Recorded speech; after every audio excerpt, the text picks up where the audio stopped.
Assalamualaikum warahmatullahi wabarakatuh. Waalaikumsalam. Sahabat-sahabat Solihah, alhamdulillah kali ini kita balik lagi ke channel Pak Ustadz Danu, Ustadz Danu Official Channel. Terus kali ini kita pengen ngobrol-ngobrol lagi. Nah, aku nggak sendirian, aku ditemenin sama Mbak Ani. Jadi Mbak Ani ini itu program director di acara Siraman Kolbu. Ya, Salah satu. Ya. Salah satu. Program ya. Salah satu. Kalau ada yang cowoknya ada namanya Pak J, gitu ya Pak ya. Haji J. Pak Haji J. Haji J itu hidupnya kayaknya kesulitan mulu. Kapan-kapan Pak kita ajak ngobrol. Oh iya betul. Tentang masalah rumah tangga. Jagoannya adalah Haji Zainuddin. Paham semua ya. Hah? Paham semua. Karena itu kan kadang-kadang muncul di Siraman Kolbu. Saya bilang, Haji J gitu. Itu sebenarnya itu. Iya. Yeah. Kita Lanjut. jadiin tamu nanti kapan-kapan ya Pak. Insya Allah. Kita Oke, kerjain. hari ini banyak banget alhamdulillah ya yang kemarin kita sempat ngobrol ya Pak. Terus banyak yang komen, boleh dong kali-kali kita ngobrolin soal wanita gitu ya Pak. Kayak kita hari ini kayak kita lagi pengen ngobrolin satu hal yang memang kebiasaan perempuan nih Pak. Mungkin orang pikir ini kenapa ya gitu. Sebenarnya udah biasa sih. Kenapa pada saat menstruasi tuh sering banget perempuan tuh ngalamin yang namanya sakit. Padahal sebenarnya kalau misalnya hari-hari nggak ada apa-apa. Ini nggak sih Mbak? Iya. Hari biasa kita biasa gitu melakukan aktivitas, tapi pada saat menstruasi datang tuh langsung perutnya sakit, kram apa Ada segala yang macam. sampai pingsan. Ya. segala. Bahkan itu yang dari mulai SMP apa SMA bahkan sampai orang yang sudah menikah sekalipun juga ada yang seperti itu. Itu biasanya kenapa Pak? Iya, insya Allah itu kan menstruasi itu kan menandakan bahwa persiapan sel telurnya itu matang ya. Persiapan sel telur matang.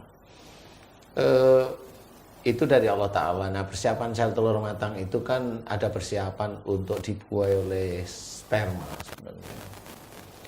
Nah, kalau ada seorang wanita yang dalam menstruasi itu sakit atau sebelum menstruasi sakit ya, 1 hari atau 2 hari, 3 hari, ya 2 hari, 1 hari, 2 hari lah biasanya sakit. Biasanya dia terus merasa bahwa saya mau mens nih, jadi udah kerasa duluan. Itu kan tanda dari Allah Ta'ala. Menstruasi itu berhubungan dengan peranakan, berhubungan dengan sel telur, bahwa peranakan dia itu siap. Secara harfiah itu siap. Nah, kalau berhubungan dengan peranakan ini, si cewek ini tetap akan berhubungan dengan ayah dan ibunya, karena cewek ini ada di dunia ini selain izin Allah, yaitu ada ayah dan ibu. Kalau saya ceritakan gambaran ayah biasanya ada di rahim. Gambaran ibu insya Allah ada di sel telurnya, di ovarium lah, bukan sel telur ya, maksud saya ovarium, jadi pabriknya. Dua gambaran ini akan terus menerus, makanya sel telur ditaruh di sana, kemudian anaknya digedein di rahim. Jadi sifat laki-laki itu ngayomi. Rahim itu dibikin oleh Allah Ta'ala sangat kuat. Nah, ini harus diyakini nih. Siapapun orang Islam harus paham. Rahim ini diciptakan oleh Allah Ta'ala sangat kuat untuk mengunci si adik janin nih, si janin, si adik nih. Jadi itu tetap nanti akan berhubungan. Kalau ada orang keguguran, nah disitulah dia pasti akan berhubungan dengan peranakan tentang si janin. Janin ini ada karena siapa? Ya semuanya karena Allah ya. Tapi ini secara ilmu itu ya karena ada suami. Jadi dia tetap melakukan hubungan suami istri dengan suaminya. Ini yang berhubungan dengan suami. Nah, kenapa di luar itu selain suami ada ayah, di mana rahim yang menyimpan janin, yang melindungi dia dulu. Selain ada ayah, dari janin itu terjadi karena apa? Karena ada sel telur yang dibuai. Nah, sel telur itulah tanda bahwa ovarium atau sel telur ini ibu. Berarti kalau anaknya yang di kandungan itu keguguran, berarti dia ada salah di 3 titik ini. Suami, ayah, atau ibu. Ini selama ini belum pernah Iya. terbuka, belum pernah. Kalau keguguran capek. Capek. Iya, biasanya sih gitu ya. Iya, ya itu istilahnya. Kalau saya mau menceritakan tentang yang paling gampang aja, Iya. itu binatang di Afrika itu wildebeest, kijang, zebra. Lari terus. Itu kan lari terus. Tapi kuat ya, Zat. Enggak brojol sih. Gila. Sama ibu-ibu yang bekerja di pasar. yang Pasar apa-apa. itu hamil ya enggak apa-apa. Nah, itulah kekuasaan Allah, kebesaran Allah Ta'ala ceritakan langsung di dalam Quran bahwa rahim itu sebenarnya sangat kuat, sangat kokoh ceritanya. Oke. Nah, ini harus ketahui. Berarti kalau keguguran berarti ada yang tidak beres. Entah ibunya, entah ayahnya. Seperti itu. Nah, kondisi inilah yang menjadikan gambaran kenapa si adik yang mulai mens dia sakit perut, sakit kejang, pingsan dan sebagainya atau sakit melilit-lilit ini dari situ. Berarti kalau seorang wanita menstruasinya itu sakit, menstruasinya itu melilit bahkan sampai pingsan, berarti dia ada kecenderungan emosi marah terhadap salah satu atau kedua orang tua. Wah, betul. Jadi siapapun orang yang melilit kalau menstruasi, bahkan pingsan itu tergantung emosinya. Kalau dia hanya melilit emosinya sekian, kalau pingsan berarti dia emosinya kencang. Oh, besar sekali. Sangat besar sekali. Dan itu nanti tetap akan berhubungan. Kalau dia sampai ada kejengkelan disimpan terus-menerus dengan salah satu orang tuanya, itu itu bisa menjadikan dia susah punya anak. Oh, jadi nyambungnya ke situ ya, Pak ya? Nyambung semuanya. Allah itu maha pandai. Cuma di sini kali ya saya juga dititipin sedikit pengetahuan aja yang saya amati dari seorang wanita, dari remaja, kemudian menikah, kemudian ada janin, kemudian ada yang keguguran, ada yang kuat, ada yang jadi, ada yang cacat. Itu saya mengamati, insya Allah atas izin Allah. Berarti, Ya. Pak maaf nih, itu berarti kan kita itu sambung menyambung tuh Pak, dari akhlak Iya. kita dari zaman kita masih muda, terus udah gitu pada saat akhirnya kita menikah, Iya. terus udah gitu kita mau punya anak. Makanya kadang-kadang orang suka bilang gini, kok aku susah banget ya, Punya udah berapa tahun gitu kok aku belum punya anak. Berarti kita harus berinteraksi lagi balik ke belakang gitu Iya, ya Pak? iya, memang seperti itu. Kan kadang-kadang ada juga nih teman-teman nih ya, dia sudah bayi tabung, jadi nih, Iya. embrio itu jadi, dipasangkan Tapi di rahim, nggak nggak jadi jadi. juga. Nah, berarti kalau dipasangkan di rahim nggak jadi, berarti si ibu ini relatif dengan ayahnya itu bentrok, Oh. gitu, bentrok, gitu. Jadi nggak jadi, selalu lepas. Langsung gugur. Nah itu biasanya ada sih salah satu artis saya pernah ketemu, istri artis ketemu di satu frame. Kalau Mbak Devi tahu deh pasti, tapi saya nggak mau ngomong. Suatu ketika dia ingin punya anak, dia dengan dia hanya punya sel telur karena saluran sel telurnya sudah diambil. Iya. Jadi dia harus bayi tabung. Dia pernah bayi tabung gagal. Saya di TV itu saya ngomong sama beliau, rasa sayangmu sama suamimu kurang. Karena kamu terlalu sibuk. Suaminya ngomong, iya memang. Iya. Jadi pada Cuek waktu sama suami. iya cuek. Nah itulah salah satu cara Allah mengkabe seseorang itu begitu, mengkabe. Jadi Apa dibikin itu? belum punya anak dulu. Enggak, mengkabe. Mengkabe itu berarti ada Membatasi. faktor dia sudah punya anak, nanti dia Membatasi. ada pembatas. Nah, pembatas itu begini. Kalau dia sudah punya anak ini rasa sayangnya muncul, sayang itu kan melindungi. Iya. Nah, kalau masih muda kan ada nafsu nih. Nah, nafsunya biasanya kalau udah usia tua kan males. Nah, itu mengkabe.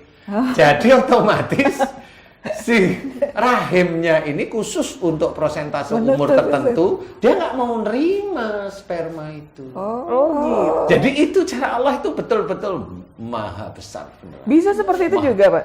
Lah, saya bisa cerita itu karena saya pernah mati.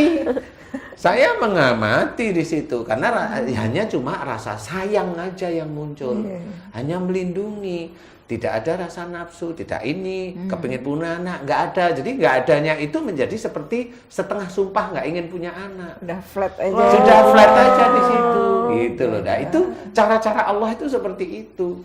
Makanya sebagian dari saudara-saudara kita yang agak-agak agak-agak keras dikit namanya, nggak boleh pakai alat KB gitu ya. Salah satunya cuma beliau nggak paham gimana Allah itu caranya meng-KB itu ya begitu sebenarnya. Gitu. Jadi betul-betul inilah kekuasaan Allah yang ilmu Ustaz baru tahu. Ya nggak apa-apa, makanya di sini saya ceritakan ya, biar di orang-orang saudara kita yang melihat acara di YouTube kita atau di Siraman Kolbu itu paham gitu loh, bahwa ada ilmu Allah yang selama ini belum pernah terbuka. Dari sisi akhlak, memang dari sisi akhlak belum pernah terbuka. Kita kan selalu kalau haid nggak lancar, haid sakit, oh ini karena hormonal, karena ini nggak kembali ke akhlak ke situ. Iya kan. Iya, makanya. Kan ya nggak bisa disalahin. Siapa sih yang diizinkan oleh Allah Ta'ala itu memahami tubuh manusia? Kan belum ada. Kalaupun ada ya paling di Siraman Kolbu lah saya ceritain seperti ini. Makanya kalau haid tidak lancar itu nanti bergantung semuanya. Situ, ya. Iya. Jadi yang harus dilakukan sebenarnya gimana, Pak? Nah, kalau memang dia itu masih remaja, minta maaf lah. Dia pasti ingat kok, kamu sering jengkel sama siapa di antara ayah dan ibu. Saya sering jengkel sama ayah. Jadi sakitnya biasanya di daerah rahim. Kalau sama ibu, sakitnya agak miring kiri. Oh iya benar Pak. Mbak Devi. Iya enggak maksudnya gini. Coba cerita ini pengalaman ya. Kita enggak, ini bukan gimmick ya. Alhamdulillah sebenarnya kalau aku sakit alhamdulillah enggak ya Mbak. Maksudnya aku belum pernah mengalami, alhamdulillah belum pernah mengalami sakit sampai gimana banget. Tapi aku pernah menemukan teman-temanku tuh yang kadang-kadang gila sakit banget. Dan suka pegangan tuh ya gitu. Karena kalau saat dia sakit di sini ya dia akan pegang di sini, ya di bawah sini kan Pak, di rahim. Kalau kiri apa kanan ya pasti yang pasti dipegang dia akan situ pegang ya. sini. Makanya kadang-kadang orang suka mikir gini, itu sakit ya, lagi apa, lagi dapat gitu. Jangan-jangan ini nih apa namanya usus buntu. Jangan-jangan kadang-kadang orang suka ngira-ngira gitu. Ternyata bedanya ada ya Pak ya. Beda ada. Kalau dia sakit sebelah kiri atau kanan, nah itu dengan ibu atau dengan ibu khususnya ibu, karena di tempat ovarium itu kan nggak di tengah, dia agak ke kiri sama ke kanan. Jadi dengan ibu. Kalau dia di kiri berarti cenderung dia yang emosi duluan dengan ibunya.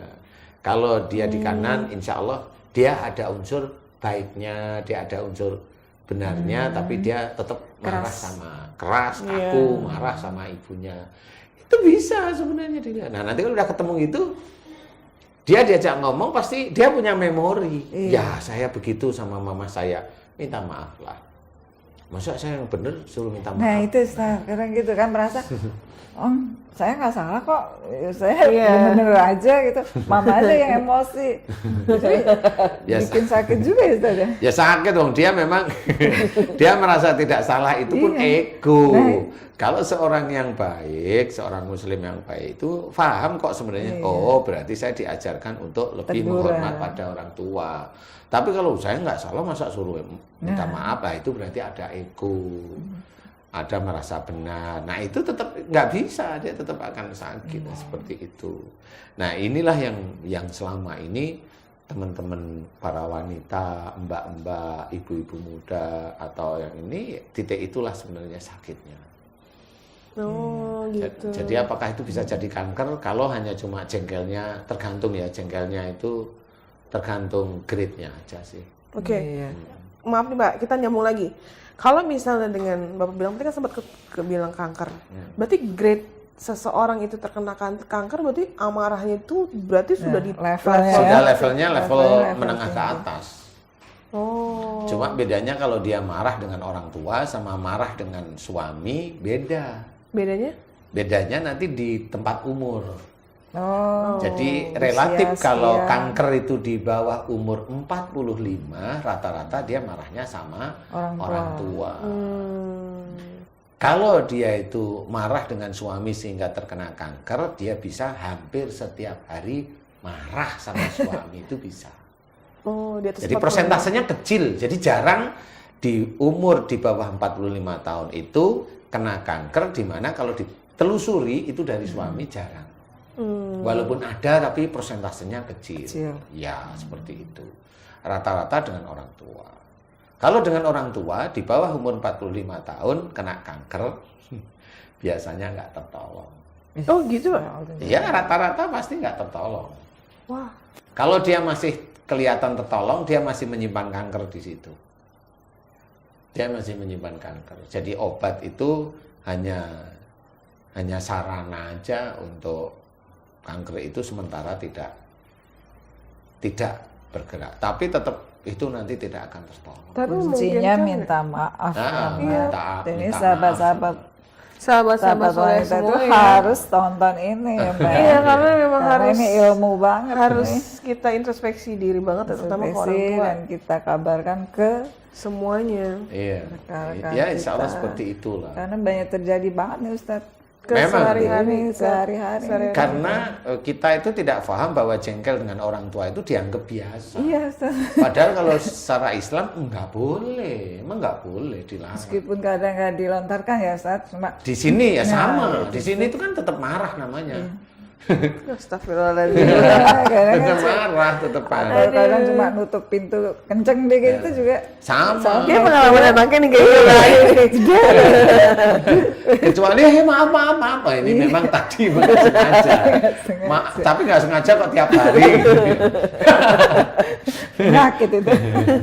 Jadi insya Allah seperti itu. Kalau menstruasi itu apa namanya? Nggak lancar, sakit, nggak semua lancar, itu. sakit itu biasanya tetap ada persoalan. Hamil terus pendarahan itu cuma Sama pendarahan itu sebenarnya ada kejengkelan di 3 titik. Karena memang sifatnya di situ. Nah, teman-teman dokter tuh ada ingin punya anak laki-laki, semprot tuh. Iya. Di daerah itunya itu disemprot, daerah itunya Iya. semprot basah. Iya, aku pernah baca seperti itu. Lah ya memang seperti itu. Lah tapi kan Allah kok mau Iya, dilawan iya. sih?